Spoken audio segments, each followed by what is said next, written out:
સપ્તર્ષિ સંકુલમાં દરેક વિદ્યાર્થી મિત્રોનું હાર્દિક સ્વાગત છે। આજે આપણે ભણીશું ધોરણ 11 વિષય અર્થશાસ્ત્ર, જેમનું ચેપ્ટર નંબર હવે આપણે ભણીશું 1, જેમાં અર્થશાસ્ત્ર વિષય પ્રવેશ। અર્થશાસ્ત્રમાં વિષય અને પ્રવેશની વાત કરીશું, જેમાં ભાગ નંબર 1ની ચર્ચા આજે આપણે કરીશું। તો પ્રશ્ન પહેલો, પ્રસ્તાવના આપી અર્થ આપી સમજાવો। તો કે અર્થશાસ્ત્રનું ભારતીય ચિંતન સમજાવો, જ્યાં પહેલો મુદ્દો પ્રસ્તાવના અર્થનો છે અને બીજો મુદ્દો છે એ ચાલો આપણે પાઠ્યપુસ્તકના આધારે અભ્યાસ કરીએ। તો આ ચેપ્ટરની અંદર જે આપણે સરકારે જે 30% અભ્યાસક્રમ કાપેલ છે, પણ આ ચેપ્ટરની અંદર કોઈ 30% અભ્યાસક્રમ કાપેલ નથી, એટલે આપણે આ ચેપ્ટર પૂર્ણ આપણે ભણવાના છીએ। તો એમાં આપણને પ્રસ્તાવના પણ આપી છે, અર્થશાસ્ત્રનો અર્થ આપ્યો છે, અર્થશાસ્ત્ર ભારતીયનું ચિંતન જે છે એનો મુદ્દા પણ આપ્યા છે, પશ્ચિમમાં અર્થશાસ્ત્રનો ઉદ્ભવ કઈ રીતના થયો, તેનો વિકાસ કઈ રીતના થયો, તેની બધી આપણે ચર્ચા કરવાના છીએ। તેમાં કોની વ્યાખ્યા આપી, તો એડમ સ્મિથે આપી, માર્શલે આપી, રોબિન્સે આપી, સેમ્યુઅલ્સને આપી। તો આ બધી વ્યાખ્યાઓનો પણ આપણે અભ્યાસ કરીશું। આગળના ઘણા બધા મુદ્દાઓ છે તેનો પણ આપણે અભ્યાસ પાઠ્યપુસ્તકના આધારે ધીમે ધીમે કરતા જશું। તો ચાલો આપણે હવે જોઈએ પ્રસ્તાવના। પ્રસ્તાવનામાં આપણે જોઈએ તો માનવી એક બુદ્ધિશાળી પ્રાણી છે, તેથી તે પોતાની આસપાસની પરિસ્થિતિનું ધીમે શું કર્યા કરે, તો કે વિશ્લેષણ કર્યા કરે છે અને તેનું વર્ગીકરણ પણ કરી શકે છે, જેમાં માનવ જીવનના સુખરૂપ ચાલે તે માટે તેણે વ્યવસ્થાઓ પણ ઘણી બધી પ્રકારની ઊભી કરી છે, જેમ કે સમાજ વ્યવસ્થા, રાજ્ય વ્યવસ્થા અને અર્થવ્યવસ્થા। 3 પ્રકારની સુખ સમૃદ્ધ થવા માટે જે માનવ જીવનમાં વ્યવસ્થા ઊભી કરી, જેમ કે સમાજ વ્યવસ્થા, રાજ્ય વ્યવસ્થા અને અર્થવ્યવસ્થા। આગળ, વ્યવસ્થાને સમજવા માટે તેણે પેઢી દર પેઢી ચલાવવા માટે તથા વ્યવસાયમાં ઊભા થતા ઘણા બધા પ્રશ્નો અને સમસ્યાના ઉકેલ માટે માણસે વિવિધ શાસ્ત્રોની પણ ધીમે રચના કરી છે। એટલે નવી યોજનાઓ જે આપણે કહીએ છીએ બહાર પડે, એવી જ રીતે ધીમે અર્થશાસ્ત્રમાં સમસ્યાના ઉકેલ માટે માણસે વિવિધ શાસ્ત્રોની પણ ધીમે રચના કરી છે।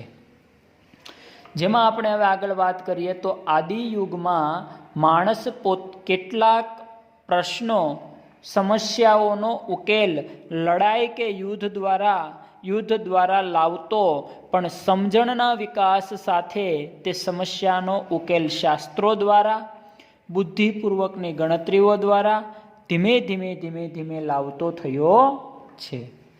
અને અર્થશાસ્ત્ર આ રીતે માનવીની આર્થિક સમસ્યાના ઉકેલ માટે તથા માનવીના આર્થિક વર્તનનો અભ્યાસ કરતું એક શાસ્ત્ર એટલે અર્થશાસ્ત્ર। તો ઘણું બધું પરિવર્તન અર્થશાસ્ત્રને લીધે થઈને આજે સમાજમાં આવતું ગયું છે, જેમાં ઘણા બધા પ્રકારની વ્યાખ્યાઓ પણ આપણે આપી છે, પણ એક અર્થશાસ્ત્રના અર્થ મુજબ આપણે વ્યાખ્યા જોઈએ। તો અર્થશાસ્ત્રનો અર્થ શું કહેવા માંગે, તો અર્થશાસ્ત્રનો સાદો અર્થ છે અર્થનું શાસ્ત્ર।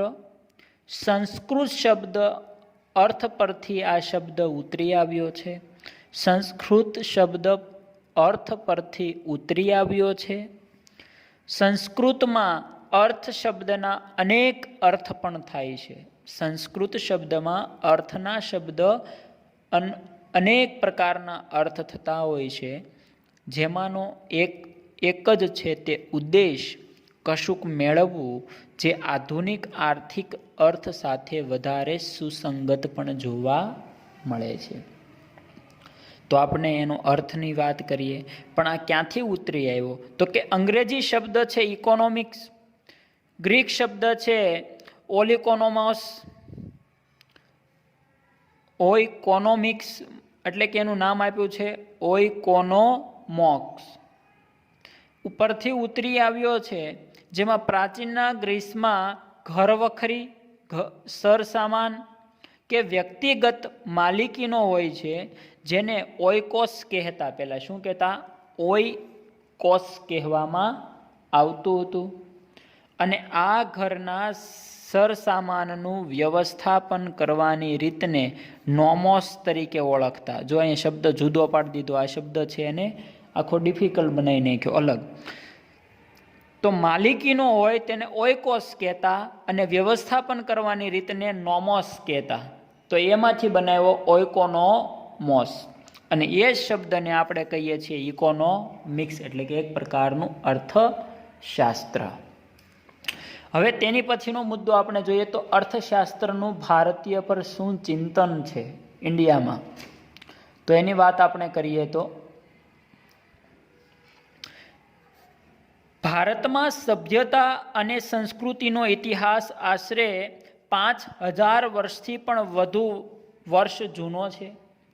માટે જ ભારતીય અર્થતંત્રમાં તત્વચિંતનમાં માનવ જીવનના વિવિધ પાસાઓનો અભ્યાસ અને માર્ગદર્શન પણ જોવા મળે છે, જેમાં ધર્મ, અર્થ, કામ, મોક્ષ આ 4 પુરુષાર્થ છે.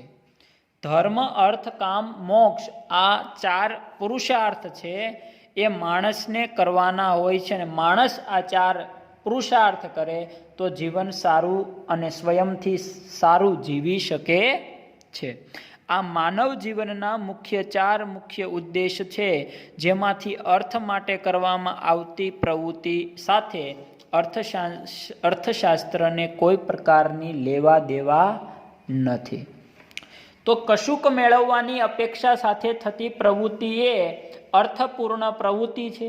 કશુંક એમાંથી મેળવવાની અપેક્ષા સાથે થતી પ્રવૃત્તિ એ અર્થપૂર્ણ પ્રવૃત્તિ છે, અને જીવન નિર્વાહ અને ભૌતિક સુખની પ્રાપ્તિ માટે અર્થોપાર્જન કરવું, આવક મેળવવી એ પણ એક માણસનું કર્તવ્ય છે.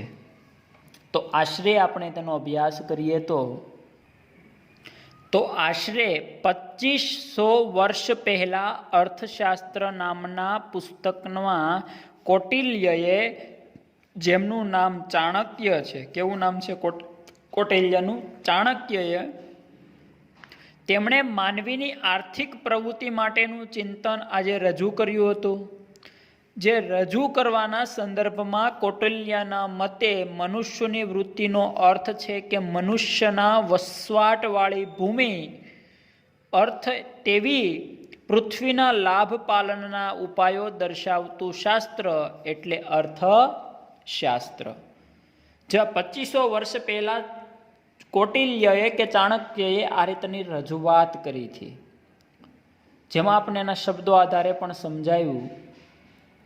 અને આજે ભારતીય ચિંતનમાં માનવ કલ્યાણનો સમગ્રતયા વિચાર પણ ધીમે ધીમે થતો ગયો છે, જેમાં આર્થિક પ્રવૃત્તિ પણ માત્ર અર્થ કેન્દ્રિત ન રહેતા નૈતિક આધારો સાથે સમગ્ર માનવ કલ્યાણને ધ્યાનમાં રાખવામાં આવે છે અથવા રાખીને કરવામાં આવે છે. માટે ચાણક્યના અર્થશાસ્ત્રમાં નીતિશાસ્ત્રની પણ અસર જોવા મળે છે. વળી ચાણક્યના મોટા ભાગના આર્થિક વિચારોમાં જાહેર અને સામૂહિક વર્તનવાળી આર્થિક પ્રવૃત્તિ જ કેન્દ્ર સ્થાને રહે છે. આર્થિક વિચારોમાં જાહેર અને સામૂહિક પ્રવર્તનવાળી આર્થિક પ્રવૃત્તિ જ કેન્દ્ર સ્થાને જોવા મળતી હોય છે. તો ખાસ તો રાજાશાહી રાજ્ય વ્યવસ્થા અને કૃષિ પ્રધાન અર્થવ્યવસ્થાને ધ્યાનમાં રાખીને આર્થિક બાબતોનું માર્ગદર્શન કૌટિલ્યએ ધીમે ધીમે રજૂ કર્યું છે.